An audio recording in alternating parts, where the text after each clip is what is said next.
Hello friends, today we will start unit number 4 and lesson 2 of finance for everyone, that is insurance product. So this video is of skill enhancement course of Delhi University and it is for all courses, all UG courses that Delhi University offers. So whether you are a SOL student, regular student or a NCWeb student, this video might be useful for you. So without any further ado, let's get started. So in this unit we will study introduction of insurance product, health insurance, property insurance, postal life insurance, rural life insurance policy, pension plan, unit linked insurance plan. So we all know कि आजकल की life में कुछ भी predict करना बहुत मुश्किल है एंड कभी भी कुछ भी अनफोर्सीन सर्कमस्टांसेस आ सकते हैं जिसमें हमें फ़ाइनेंस की ज़रूरत हो सकती है, मतलब पैसों की ज़रूरत हो सकती है एंड उस टाइम पे इतने लार्ज अमाउंट ऑफ मनी को कलेक्ट करना बहुत मुश्किल चीज़ हो जाती है। तो उसके लिए उन अनफोर्सीन सर्कमस्टांसेस से बचने के लिए या फिर उन इमरजेंसी सिचुएशंस में अपने आप को सेफ़ रखने के लिए हम एक चीज़ ख़रीदते हैं, दैट इज़ इंश्योरेंस। तो उसे हम इंश्योरेंस प्रोडक्ट कहते हैं। तो ये एक फ़ाइनेंशियल इंस्ट्रूमेंट होता है जिससे कि हम जो फाइनेंशियल इम्पैक्ट होता है अनफोर्सीन डिज़ास्टर का, वो बहुत हद तक कम कर सकते हैं और अपने आप को एक फ़ाइनेंशियल सिक्योरिटी प्रोवाइड कर सकते हैं।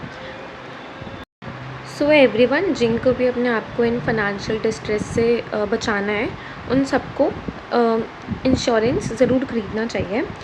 सो नाउ अब हम पढ़ेंगे वेरियस टाइप के इंश्योरेंस जो मार्केट में अवेलेबल हैं। सो हमें हर सिचुएशन के लिए एक अलग इंश्योरेंस की ज़रूरत पड़ती है। तो फर्स्टली हम पढ़ेंगे हेल्थ इंश्योरेंस। अब पीपल हेल्थ इंश्योरेंस क्यों लेते हैं?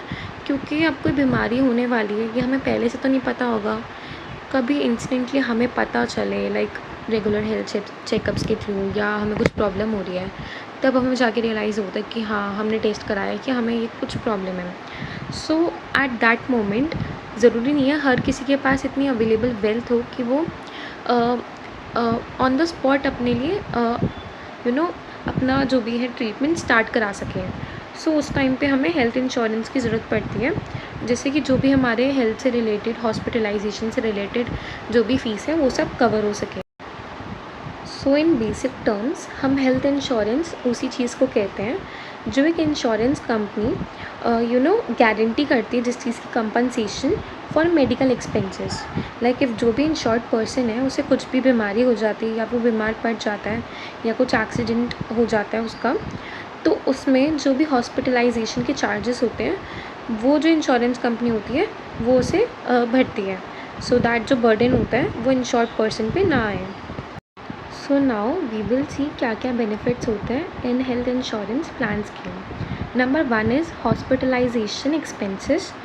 तो ये जो भी प्लान्स होते हैं हेल्थ इंश्योरेंस के, वो जो भी हॉस्पिटलाइजेशन के टाइम पे जो भी एक्सपेंसेस होते हैं वो सब कवर करते हैं। हॉस्पिटलाइजेशन एक्सपेंसेस हम उन्हें कहते हैं जो हमारी सर्जरी या फिर किसी भी इंजरी के वक्त जो भी एक्सपेंसेस लगते हैं, जो भी हॉस्पिटल में जो भी खर्चा आता है, उन्हें हम हॉस्पिटलाइजेशन एक्सपेंसेस का नाम देते हैं। Then comes pre and post hospitalisation charges.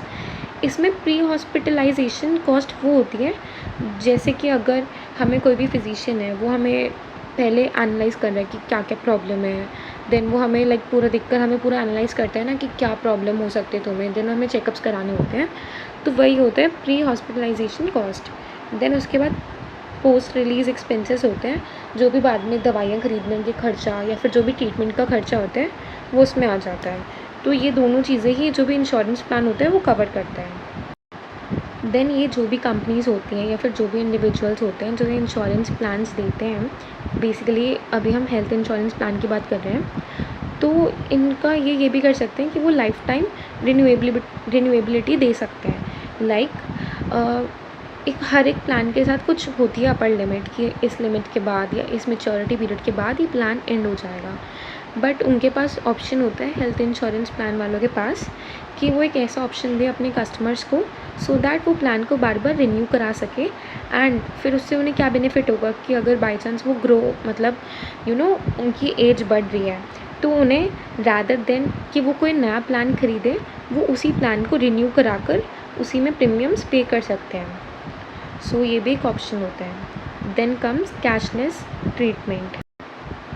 सो जो भी ये हेल्थ इंश्योरेंस प्लान्स देते हैं वो उनका वो अपना एक नेटवर्क बिल्ड करते हैं हॉस्पिटल से, सो दैट जो भी हमारा इंश्योर्ड पर्सन है उससे इमरजेंसी के टाइम पे कोई प्रॉब्लम ना हो एंड उसका अच्छे से चेकअप हो जाए एंड जो भी ट्रीटमेंट है वो हो जाए विदाउट एनी कैश, क्योंकि सारा कैश का जो भी कवरेज है या फिर जो भी ट्रीटमेंट का कॉस्ट है वो सब तो इंश्योरेंस कंपनी प्रोवाइड करेगी। Then comes no claim bonus. Now इसमें क्या होता है, अगर कि अगर कोई ऐसे ईयर्स पास हो रहे हैं जहाँ पे क्लेम्स की ज़रूरत ही नहीं पड़ रही है, अब इंश्योर्ड पर्सन है बट उसे क्लेम की ज़रूरत ही नहीं है, उसकी हेल्थ बिल्कुल ठीक है, तो ऐसे में क्या होता है, ऐसे इंश्योर्ड पीपल को समटाइम्स डिस्काउंट दिए जाते हैं एंड उन्हें और भी बिगर अमाउंट इंश्योर्ड किया जाता है, सो दैट जो भी है उनका जो प्रीमियम है वो लो हो सके एंड उनको कुछ एक्स्ट्रा बेनिफिट प्रोवाइड किया जा सके।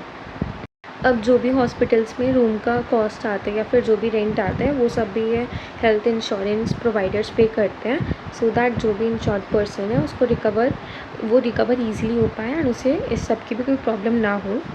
Then comes medical checkup. अब ये हेल्थ इंश्योरेंस के अंडर कुछ बेनिफिट्स ये भी होते हैं कि जो भी इंश्योर्ड पर्सन है उन्हें फ्री हेल्थ असेसमेंट्स मिलते हैं time to time, so that उनकी हेल्थ का अच्छे से पता चलता रहे, right. Now next is tax benefit. अब अगर कोई person individual health insurance purchase करता है तो उसे एक इनकम टैक्स एक्ट के अंदर एक टैक्स बेनिफिट भी मिलता है, क्योंकि इन सब चीज़ों पे टैक्स डिडक्शन होता है। ये गवर्नमेंट इसलिए देती है सो दैट पीपल में सेविंग्स की हैबिट बने एंड ऑल्सो वो अपनी फैमिली या फिर अपने बारे में अपनी हेल्थ के बारे में सोचे ज़्यादा।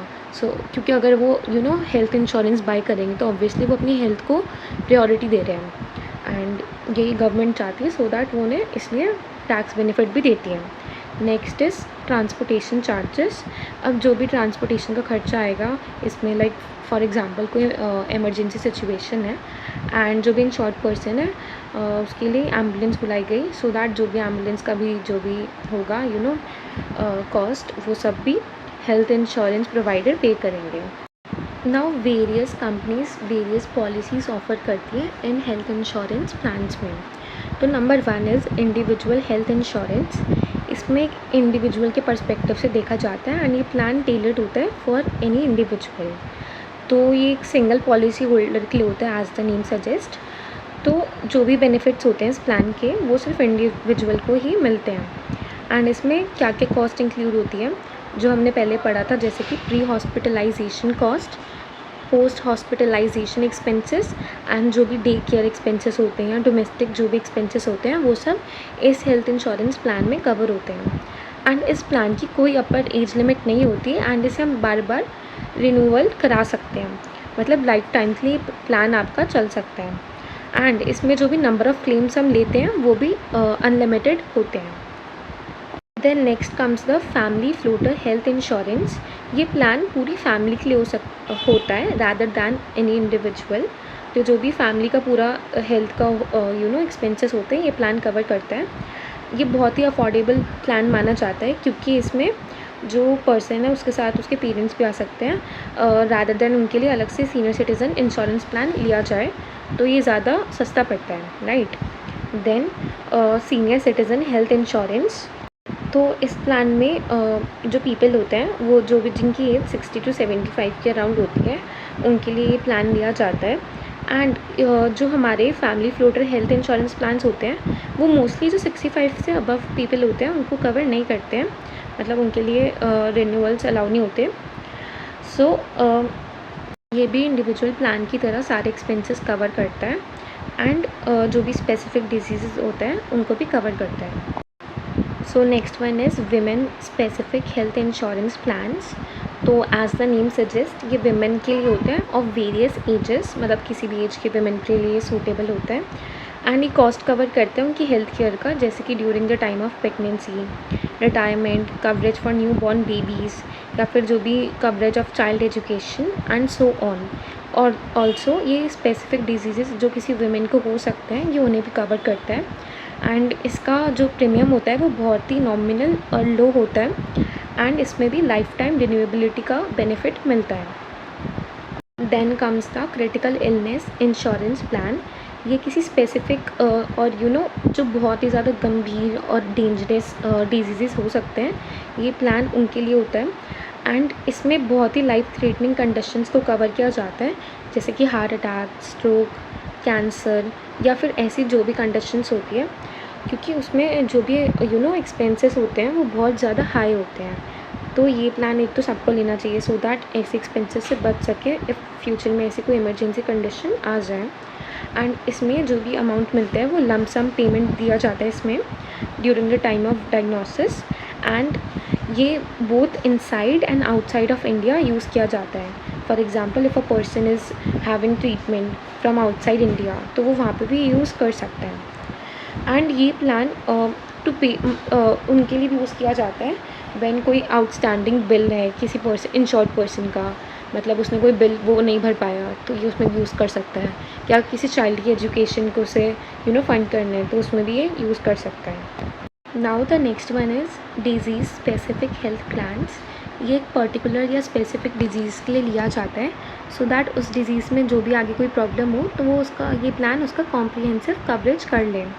अब स्पेसिफिक डिज़ीज़ हो सकते हैं, जैसे किसी को कैंसर है या डायबिटीज़ है या कोई हार्ट डिज़ीज़ है, तो अगर वो ये प्लान लेगा तो उसके ये जो भी डिजीज़ होते हैं वो ये प्लान कवर कर लेते हैं। एंड मोस्टली ये प्लान उनके लिए सूटेबल होते हैं जिनको फैमिली हिस्ट्री है ऐसे स्पेसिफिक डिजीज़ की। Now next one is top up health insurance. अब फॉर एग्ज़ाम्पल एज्यूम करो कोई इंश्योर्ड पर्सन है, उसने ऑलरेडी एक हेल्थ इंश्योरेंस प्लान लिया है, बट जो उसका हॉस्पिटलाइजेशन एक्सपेंस आता है वो उस प्लान की लिमिट से एक्सीड कर जाता है। तो ऐसे में वो person top up health insurance ले सकता है, सो दैट जो भी उस टाइम का उसका जो है हेल्थ का वो कवरेज हो जाए, जो भी एक्सपेंसेस है वो कवर हो जाए। एंड ये जो प्लान होते हैं ये ईच क्लेम को इंडिपेंडेंटली हैंडल करते हैं। So the next one is property insurance. अब हम प्रॉपर्टी इंश्योरेंस जो भी होता है उनके बारे में पढ़ेंगे। प्रॉपर्टी इंश्योरेंस पॉलिसीज़ क्या होती है, जो भी हमें जो भी प्रोटेक्ट करती है हमारी फिज़िकल गुड्स को और इक्विपमेंट्स को, या हमारा जो भी बिज़नेस है या होम है, उन सबको अगेंस्ट लॉसेस जो हो सकते हैं ड्यू टू फायर, थेफ्ट या कोई भी other conditions. But you have to remember कि ये ओनली ये सब चीज़ें कवर करती है, लाइक जो भी फायर से हो रहा है, थेफ्ट से, विंड से, स्मोक से, लाइटनिंग से, इन सब से। बट जो भी नेचुरल चीज़ें हो रही हैं, लाइक जो भी एक्ट ऑफ गॉड है उनसे जो भी हो रहा है, फ्लड या फिर सुनामी, साइक्लोन्स, ये उन सबको कवर नहीं करती हैं। नाउ वी विल स्टडी कौन कौन सी कॉस्ट कवर करता है property insurance. Number one is replacement cost. Replacement cost में इंस्टेड ऑफ जो भी हमारी कैश वैल्यू है एसेट की, उसकी जगह देखी जाती है जो भी उस एसेट को रिप्लेस करने में या रिपेयर करने में जो भी कॉस्ट आएगी, तो वही जो होता है वो प्रॉपर्टी इंश्योरेंस में कवर की जाती है। Then is actual cash value. Actual cash value में जो भी हमारी कॉस्ट आती है रिप्लेसमेंट की, उसमें से जो भी डिप्रिसिएशन होता है वो भी माइनस किया जाता है। लाइक फॉर एग्जांपल एक प्रॉपर्टी है जो 5 साल पुरानी है, अगर वो डिस्ट्रॉय हो गई तो इंस्टेड ऑफ हम कोई नई प्रॉपर्टी ख़रीदने लायक ऐसी कोई कॉस्ट दे, उसकी जगह जो भी एक्सपेंस दिया जाता है वो वही दिया जाता है कि जिससे ऐसी एक 5 ईयर ओल्ड प्रॉपर्टी की कॉस्ट कवर हो जाए rather than a new one. Now we will see कौन कौन से types of property insurance available हैं। So number one is home owners insurance. As the name suggest, ये एक तो most widely used purchased property insurance है। Also ये protect करता है होम ओनर की प्रॉपर्टी को from financial losses due to unexpected events. तो ये इंश्योरेंस कराना एक काइंड ऑफ मैंडेटरी हो जाता है। Now the next one is renters insurance. ये सिमिलर होता है होम ओनर्स इंश्योरेंस के जैसा ही, बट ये थोड़ा सा अलग है क्योंकि इसमें जो भी हाउस होता है वो रेंटेड होता है, एंड जो भी टीनेंट है या रेंटर है उसकी पर्सनल आइटम्स जो भी रेंटेड होम के अंदर है उसको प्रोटेक्ट करने के लिए ये इंश्योरेंस लिया जाता है। एंड इसमें क्या क्या थिंग्स आ सकती हैं वो है like clothing, jewellery, furniture, electronic devices, तो ये इसलिए होता है। Then next comes the fire insurance. Now if कहीं एक्सीडेंटल फायर लग जाए तो ये सीरियसली हार्म कर सकती है प्रॉपर्टी को, सो लोग फायर इंश्योरेंस लेते हैं टू गेट प्रोटेक्शन। एंड इसमें क्या क्या चीज़ें इंक्लूड होती है, वो है explosion, implosion, lightning, impact, damage. और ये बोथ रेजिडेंशियल और कमर्शियल प्रॉपर्टीज़ के लिए लिया जाता है। Next one is commercial property insurance.